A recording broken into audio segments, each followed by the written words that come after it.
Science is clear. We can and must bring temperatures back down to 1.5 degrees Celsius after any temporary overshoot. Lamenting is not a strategy. We need solutions. Well, that was UN Climate Chief Simon Steele as the 30th UN Climate Conference got underway in Brazil. The stakes are unusually high this year, 10 years after the Paris Agreement was reached, and the world is not on track to meet its targets. Current policies point towards roughly 2.8 degrees of warming. That's well above the 1.5-degree limit that governments signed up to. Now, as to the fact that this is the world's second biggest CO2 emitter, the United States has stayed away and is once again withdrawing from the Paris deal. And this leadership gap has emerged as developing nations demand increased funding to cope with rising temperatures, floods, droughts and rising sea levels. Now, this year's host, Brazil, is pushing a new tropical forest protection fund, aiming to reward countries that preserve rainforests and penalise those that don't. So with global politics so fractured, Brazil's President, Luis Inácio Lula da Silva, said now was the time to fight back against climate change denial. COP30 will be the COP of truth. In the age of misinformation, those who seek to obscure the truth reject not only scientific evidence, but also the progress of multilateralism. They control algorithms, sow hatred and spread fear. They attack institutions, science and universities. It is time to inflict a new defeat on the deniers.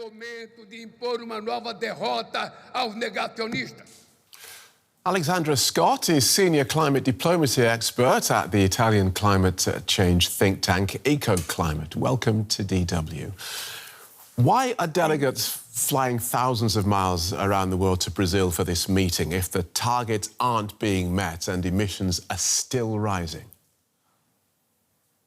I think what's been particularly interesting from the beginning of COP30 has been the air of defiance amongst leaders, and particularly the presidency of the COP, really talking about how progress has been made since the Paris Agreement was signed 10 years ago.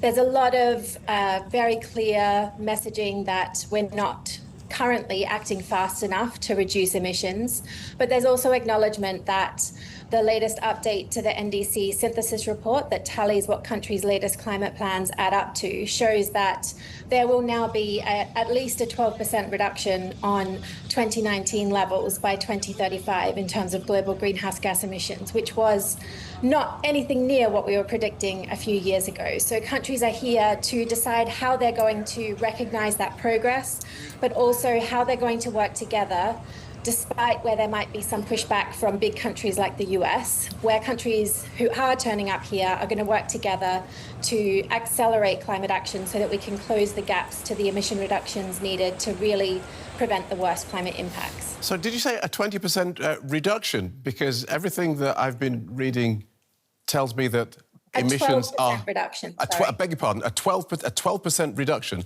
But all my reading today tells me that emissions are increasing. Currently, emissions are still increasing, that's right. By 2035, scientists can now predict that the actions that governments have committed to will result in a reduction of 12% by 2035, so over the next 10 years. Right. However, you are so right. At the moment, emissions are still rising. So the action that we're taking just isn't fast enough. And that's why we need countries and businesses and subnational governments to come together here at the COP to agree how they're going to address those gaps in action together. Let's point some fingers. Who are the wreckers in these talks, if I can put it like that? Which of the countries deliberately dragging their heels and holding back more ambitious progress? I would say there's a lot of different opinions from countries coming into the talks. We've seen pushback from different countries on different parts of the agenda here. The COPs are not just talking about how to reduce emissions, which some countries who have perhaps oil-dependent economies are less inclined to move fast on. They're also about addressing the issues of how to mobilize finance, particularly for developing countries, to invest in new technologies or to reduce their vulnerability to climate change, invest in seawalls and bridges and all of that. And but really, is it the oil-dependent economies that are holding progress back? At the moment, I would say that there's a bit of all sides not quite ready to take the next steps together. We are seeing everybody is holding things. I'm sorry. I'm trying to trying to get a clear answer, and you're saying that all sides are holding this up. This doesn't sound like a particularly productive set of meetings. The purpose of these COPs is to reach compromise amongst 195 different countries. The US hasn't turned up here, so we have 194 different countries. They all come here with very different interests that they want to defend. We are seeing some of the more oil-dependent economies try to delay the action and the conversations that can be had here on how to reduce emissions faster. We've got, for example, Europe pushing strongly for the COP to agree how countries will reduce that gap in emissions reduction that the latest round of NDCs are showing we're going to be left with. And we're seeing other countries less inclined, for example, Saudi Arabia less inclined to agree with that approach. But at the same time, we're seeing vulnerable developing countries really want to have more discussions on climate finance. And that's where some of the developed countries are less inclined to agree on how to really accelerate those conversations. Understood. How will the US delegation be missed at this meeting? The US has always been a powerhouse of the COP negotiations, sometimes for ambition, sometimes not for ambition. And you can feel the vacuum of that gravity that the US usually brings to the negotiations in the hallways here. But what we have seen is other countries really stepping up to show some of that leadership, including the likes of China, but also the European countries really pushing strongly for the world to agree here how to cut emissions faster. So the US presence, the lack of US presence is definitely being felt, but there is still 194 countries here trying to work together on this problem. You see, that's interesting, isn't it? The Chinese, the world's biggest polluter, showing leadership at this conference in the absence of the world's second biggest polluter. It just shows that this is where the economy is moving. This is where the smart bets are on ensuring jobs growth in your country, ensuring the safety of your communities. And you can see that demonstrated by the almost competition for who's going to be the biggest leader of the discussions here in COP. And unfortunately for the US, that's not going to be them. They are pushing back. Can I ask you, can we finish with two questions in one? If COP30 delivers one meaningful outcome, what do you think is the most plausible one, and what would count as a clear failure?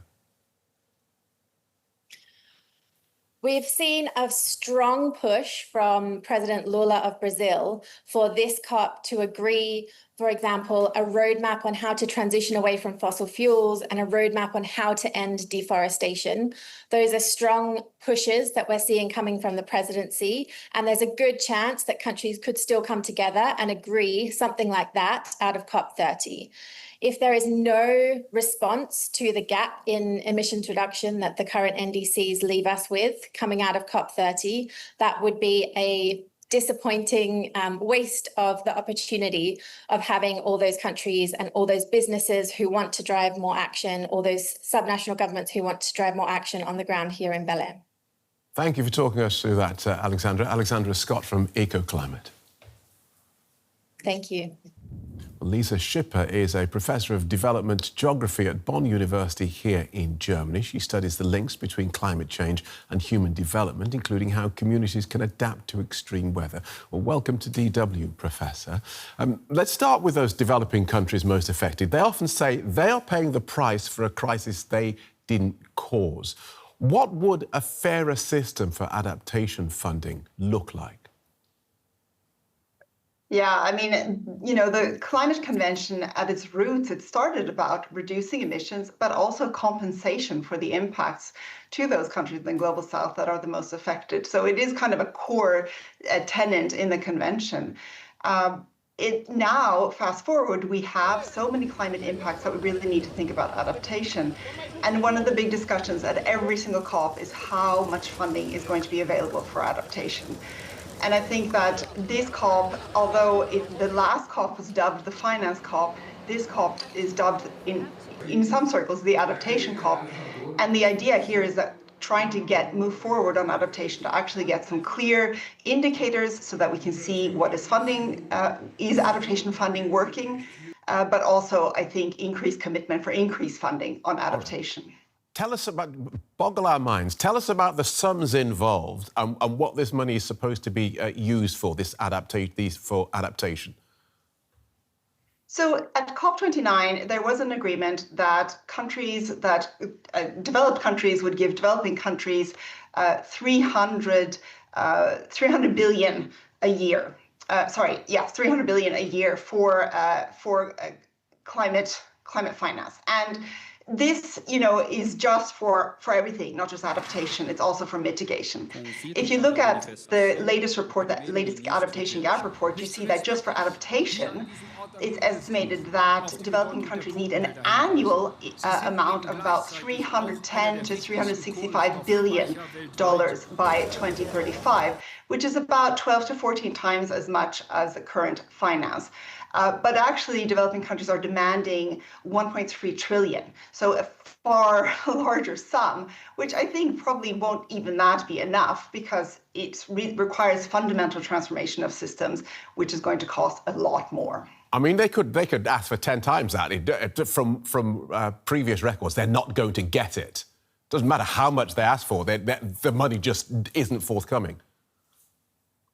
Right, although last time they did agree, and it's on record that they have this 1.3 trillion, that they have a pathway to get toward that amount of money. And so they do have a little bit of leeway to be able to pressure the developed countries to provide funding.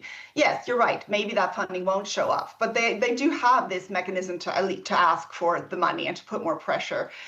Which I think is critical because it gives them the space to continue to demand for this money. But I also want to note a recent report from ActionAid that pointed out that climate finance is not really being used for the things that the people on the ground really wanted, that there are other people who are deciding what the finance is for. So even that part of it we need to look at critically. Let's talk about the point of these meetings. We're on to meeting 30 now.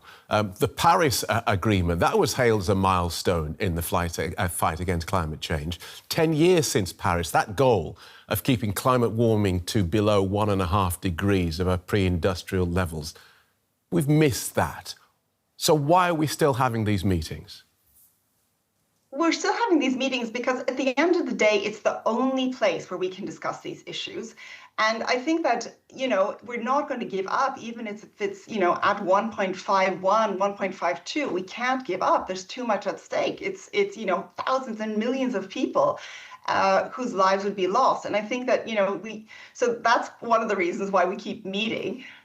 But yeah, I mean, you can ask yourself, is it worth it? There's so many people, there's a lot of money. I do still think that it matters. Thank you so much for talking us through that, Professor Lisa Schipper from Bonn University. Thank you. DW Chief Climate Reporter Louise Osborne is with me in the studio. Louise, good to see you.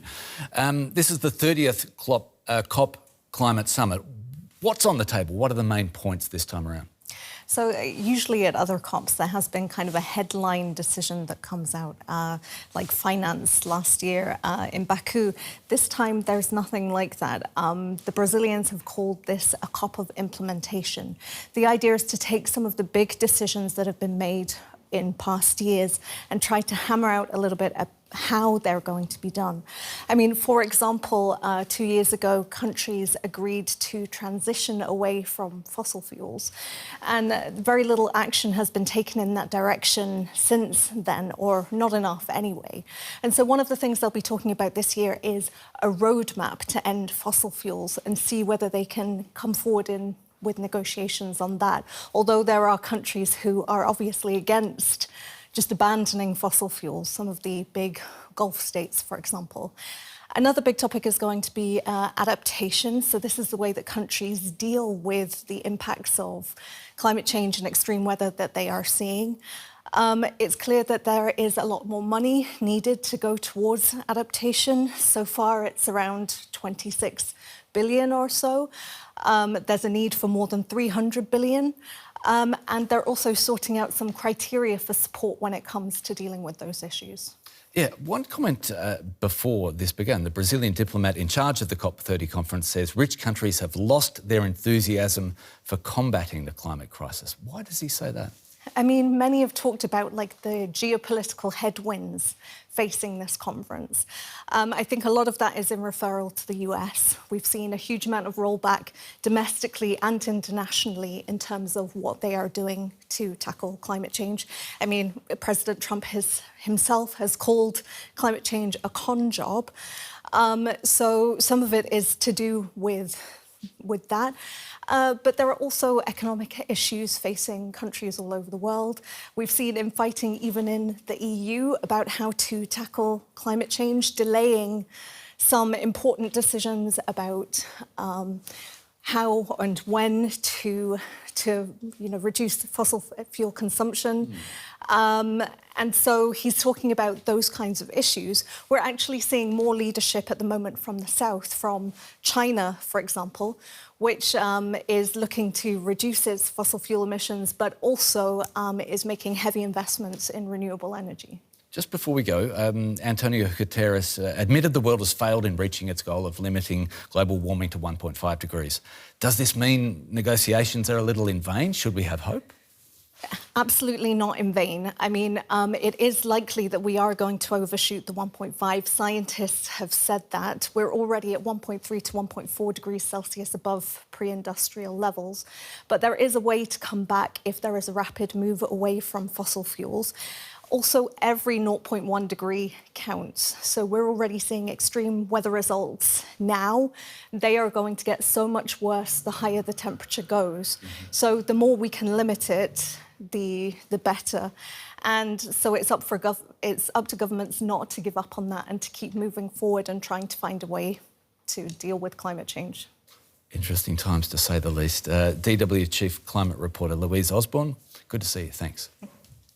All right, let's go straight to the site of the summit in Belém, where DW reporter Djamilia Prange de Oliveira is standing by for us.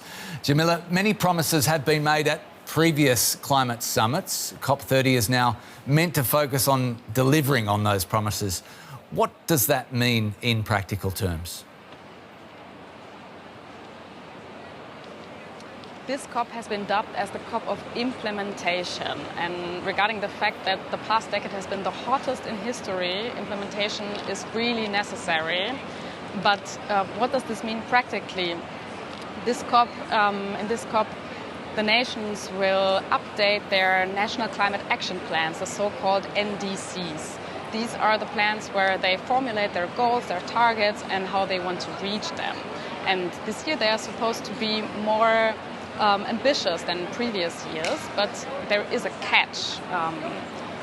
These national climate action plans, they are not actually legally binding. So the real question is, how can countries force each other to keep their climate goals, and maybe more importantly, how will these be financed? Yeah, you know, one of the catches, money remains a big sticking point too.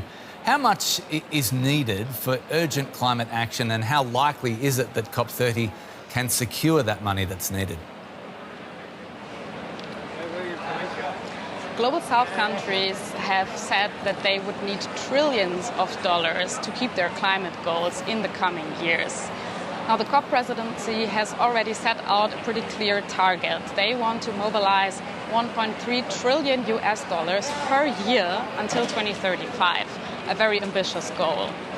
But the plan where these goals are formulated, the Belém to Baku roadmap, doesn't specify how this money will be raised and who will pay for it. The expectation is that a lot of this money will come from international actors, but this also comes in a very delicate time when climate finance is not exactly on everyone's agenda. And, for example, large donors like the US have made large cuts to their aid budgets, and also private donors are more hesitant in the face of crises. So we have to expect political compromises here. Djamilia, an unusually low number of world leaders are expected to attend this year's COP where you are. Is the world's commitment to fighting climate change fading somewhat? This year there are only 60 heads of state present. Last year there were more than twice this much. This is politically worrying, but it doesn't mean that commitment for climate action has faded or has collapsed. In fact, there is also another way to see it. We can also focus on those who are here and not those who are not here. And this COP is special and different than others because for the first time in 3 years, we are hosting the COP in a country that is a democratic country and it's not a petrol state, which means that the attendees here are maybe also, there are high numbers from the civil society and there are also many indigenous representatives. So for those who are here, this is a unique chance to talk to the people who protect our environment. Experts say the world has failed to limit global warming to 1.5 degrees Celsius, a goal that was agreed upon at the COP summit in Paris a decade ago. What does that say, before we go, about the effectiveness of these summits? Just briefly, if you could. Many experts agree that this goal is unlikely to be reached. But the COP still is an important platform for accountability and for finance in terms of climate. Now, this means that whether this COP will be a success or not depends largely on whether countries will be able to translate what will be agreed on here also into domestic policies.